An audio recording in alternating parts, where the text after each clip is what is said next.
There's a poem by Rabindranath Tagore called Fireflies, and he offered some profound inspiration in wisdom in a concept on leadership. And in that poem, he says, when leaders plant trees, knowing they will never bask under the glory of its shade, only then will they truly understand the meaning of life. Now, Tagore challenges us as leaders to embrace selflessness, focus on long-term impact, and commit to building a brighter future for generations to come. So today, we are gathered here to plant trees of opportunity and growth for youth in the Mayaro constituency. So the actions and decisions that we make today hold the potential to transform lives, uplift communities, and contribute to the development of Trinidad and Tobago. So it was great pride and pleasure that I welcome Dr. Nurse and his entire management team to the Mayaro Resource Center and to the Mayaro constituency. The mere presence, ladies and gentlemen, of Dr. Nurse and his entire management team, it demonstrates the critical importance of education to our constituency, our community, and also as a pillar of national development. So please give the team another round of applause for coming up here to Mayaro. There is also an African proverb that reminds us that it takes a village to raise a child. Hillary Clinton, in a book in 1996 called It Takes a Village, she emphasized the collective responsibility of communities in shaping young minds. So today I want to thank the village. You here constitute the village. That you have come here today to be part of the shaping of the future for young people here in Mayaro. So I want to thank you for accepting our invitation and representing the constituency, which is the village. Many of you in the audience here are residents of the Mayaro constituency. Those of you who are not, I know you've been working in this area for many, many years.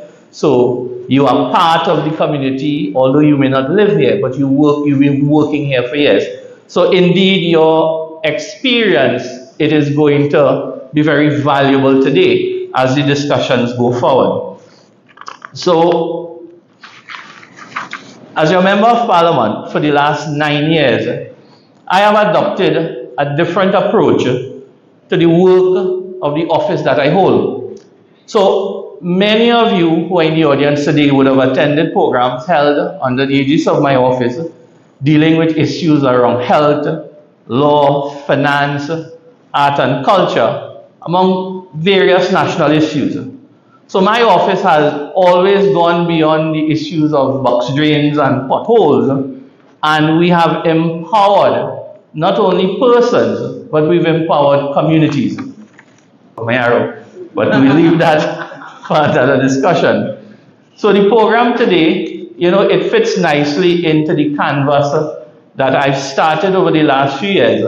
And I do hope that after today, we make meaningful progress as we push towards getting off the ground in early 2025. So just a bit of information in terms of how we got here today. The conversation started with an unplanned meeting with Dr. Nurse in July of this year. You know what you call a bounce up? Well, a bounce up Dr. Nurse. And immediately, for those of you who are MBA students, you know what the elevator pitch is. You need to make your case in 5 minutes and walk, because a busy man like Mr. Nurse, he had too much time to waste. So I took my 5 minutes, and the beauty of it is that his response was very, very positive. And I decided that we must pursue this going into the future. And we seized the opportunity, and thankfully the vision resonated well with Dr. Nurse. And we had some further discussions, and we are here today to lay the groundwork of what could very well be a transformational initiative for the entire constituency. So why is COSTAATT a critical component, in my view, to the Mayaro constituency? Now, my research has, showed me that since 2012, data from the CSO has shown that there have been over 7,000 students that would have dropped out of the education system for one reason or the other since 2012. Now, while there is no specific data for Mayaro, there is anecdotal evidence that suggests that there is similar trends, particularly among our young males.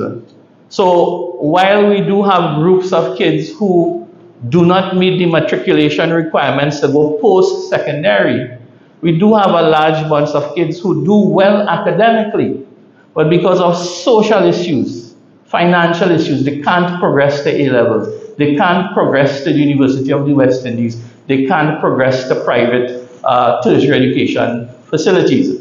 So we have a bunch of kids who entering the workforce, so they turn up by our businesses, by the supermarkets, by some of the industry players, and they have basic training, basic. And then how do you fit them into certain roles in your organizations? So I believe back then, and I still believe now from what I know of COSTAATT, that they have the capacity to deliver remedial training in subjects like mathematics and English, which is one of the bigger issues that we're facing when you look at some of the results Caribbean-wise. Their programs are very affordable in terms of the cost to pursue some of these programs. More so for the students who are unable really to pay the kind of fees to get to San Fernando, get to Port of Spain for some of those traditional tertiary education facilities. And more so, COSTAATT has the capacity and the ability to configure and shape particular programs to fit the industry or industries that we have here in Mayaro. Now, Mayaro is one of the most complex constituencies that you have in this country because we have a combination of energy, agriculture, hotel, fishing, financial services.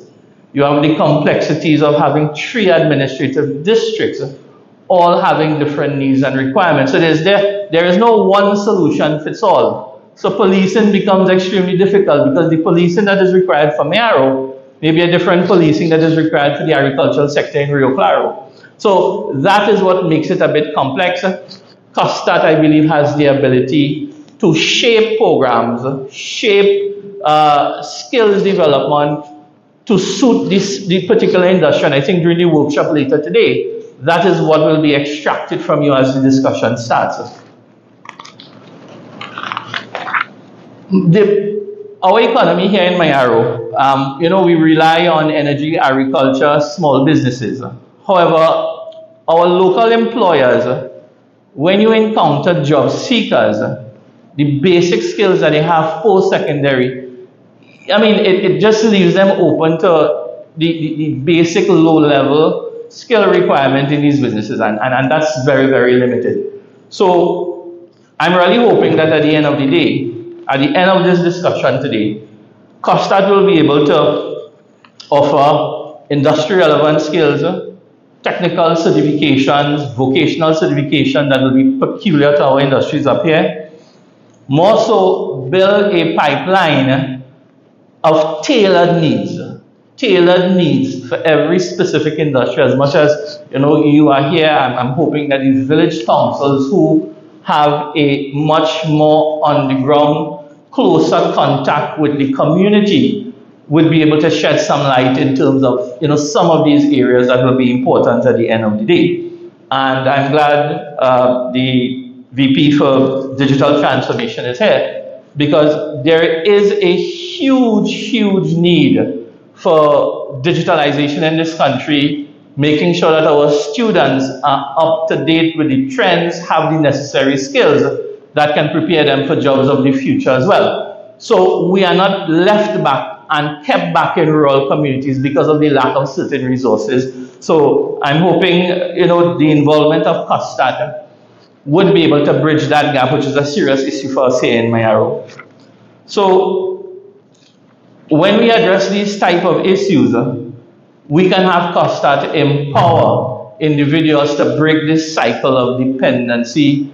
We have this problem now of youth unemployment, youth underemployment, and then you have a whole section which starts to create the deviant behaviors that keeps the police busy as well. So I'm very glad to see the officers here today who may be able to add some value in terms of their experience, their encounters, in terms of the community policing level, that they may be able to add some value to the discussion this morning. So today is just more than a meeting. It is a very pivotal moment as far as I'm concerned. Over the next few hours, Dr. Nurse and his team will present an overview of COSTAATT's program and its mandate. During the workshop, they will gather input from all of you. That is going to tailor the curriculum to suit our specific needs here in Mayaro.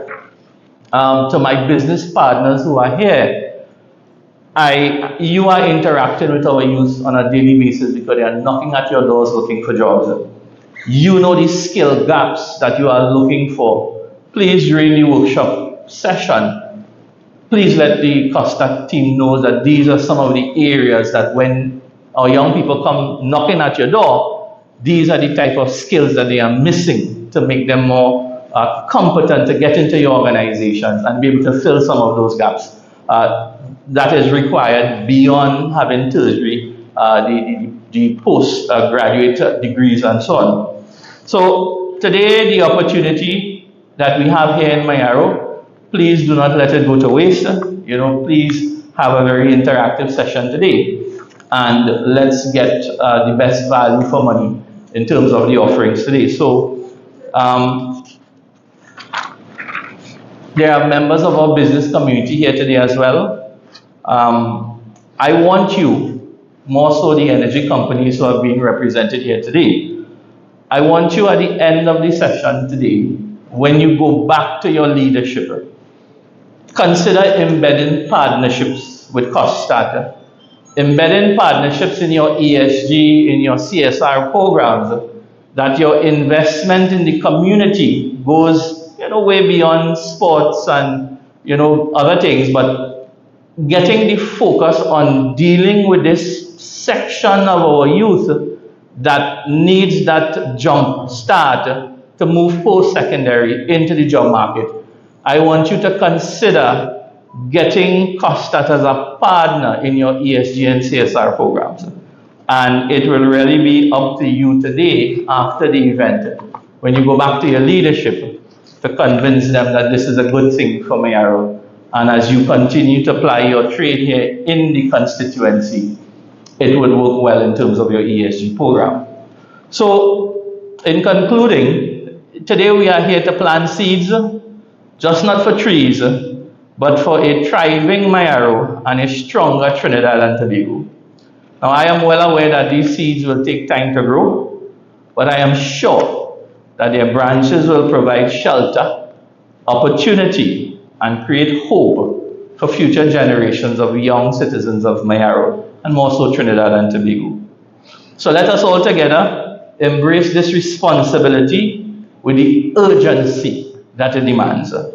Let us build a constituency and a country where no child will be left behind, and every young person has an opportunity to realize their fullest potential.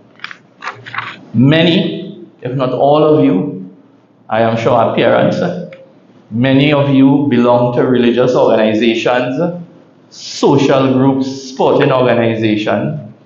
Your assignment post-seminar today is, as you go back into your workplace, go back into your home, go back into your communities, I want you to become evangelical in terms of what can happen when COSTAATT makes the decision to bring these programs to Mayaro we need the participation of our young people.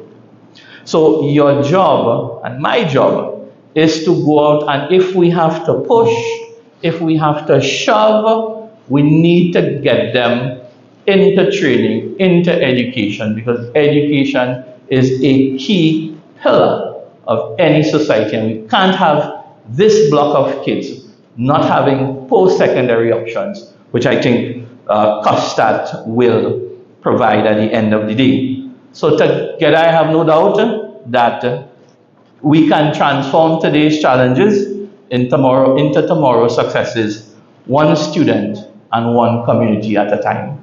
So again, thank you all, every one of you. Thank you for COSTAATT for coming. Thank you for the village for turning up to do your civic duty and helping shape our young people here in the constituency of Mayaro. So welcome and thank you again.